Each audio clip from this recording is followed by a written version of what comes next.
All right guys, welcome to day 6 of how to become a better hair cutter in 7 days. This masterclass is almost over. We got 1 day left. Today we're gonna focus on scissor over comb. I wanna break down what tools you need to perfect your scissor over comb technique. And also we're gonna go over the proper mechanics to get the end result you're looking for. So the first thing I wanna talk about is scissor length. This is a 6.5 inch FSE Precision Elite scissor. The reason I go 6.5 inches is because it's got a lot more reach on the comb. So when you think about as you're holding up the comb here, when I have a 6.5 inch blade, I can reach almost halfway across that comb, which makes things a lot easier as I'm working through it. If you have a shorter scissor like the 5 inch FSE Precision Elite that I use for all my precision cutting, you could see that as I go in here, I can barely get 1.5 inches of blade on the comb. And then as you put that to the head, your hand can get in the way of the head as well. So it's just very uncomfortable. Okay, so what we're gonna do is we're really just gonna work this side portion of the head to show you guys the technique. I'm also going to show you using not only a regular scissor, but also a blending scissor to work a line as well. I'm going to take my Velcro clip here and I'm just going to section away from the parietal ridge up. So we'll go right across that parietal ridge, comb down the rest of the hair, and then just section that away. The Velcro clip helps hold it nice and tight, and then I can work from the top down. So anytime I'm working with longer hair, I'm gonna go from the top section. I wanna find my length, and then I'm gonna continue and connect it all through as I work down. If I'm working with shorter hair, then I'll go from the bottom and I'll work my line up and drag the scissor through it. So like everything else, there's multiple ways to go about it. None of it is really wrong, but what can be really helpful is understanding your choice and when to use it. So we're gonna start at the top because it's a little bit longer length. I'm gonna use the length of the blade on my scissor to part and section out, and then slide my comb up underneath. Once I get that there, I'm gonna come in, I'm gonna use my blade, and I'm gonna cut my line. So just like that.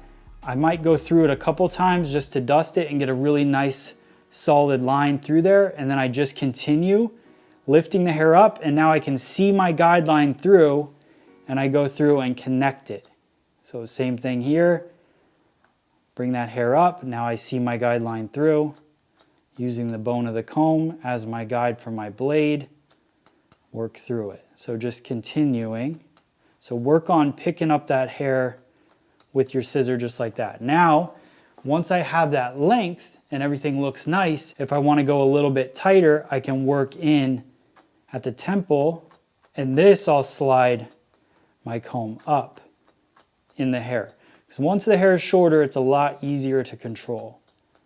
So just like that, and we go a little bit tighter in there. So that is really the technique. I want you guys to work on that over and over again. Find those short mannequins that you probably wouldn't do anything else with, and just work that scissor over comb technique. Something that can also help with your scissor over comb technique, you could take the FSE Dual 20 Pro.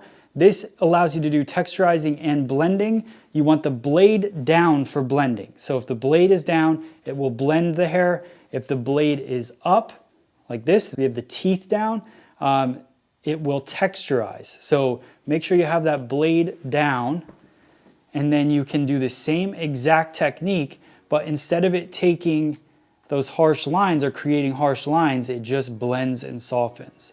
So you go through and you can just dust and detail and soften all those lines that you created.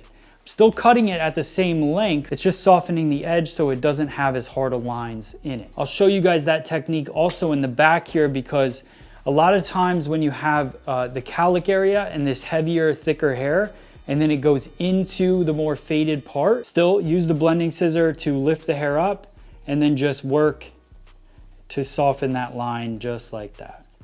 So come through, lift that hair into the comb like that, find where that weight line is, and just work the blending scissor through it, and then you get a nice soft edge, much heavier line here, and then it's basically gone, invisible line throughout the back. So that's another great technique to do with your Dual 20 Pro or your Blend 20 Elite scissor as well. All right guys, so that finishes up day 6. My challenge to you guys is just work this scissor over comb technique on anybody you can get your hands on. If it's a mannequin that you have shoved away somewhere that's got super short hair, try it on that.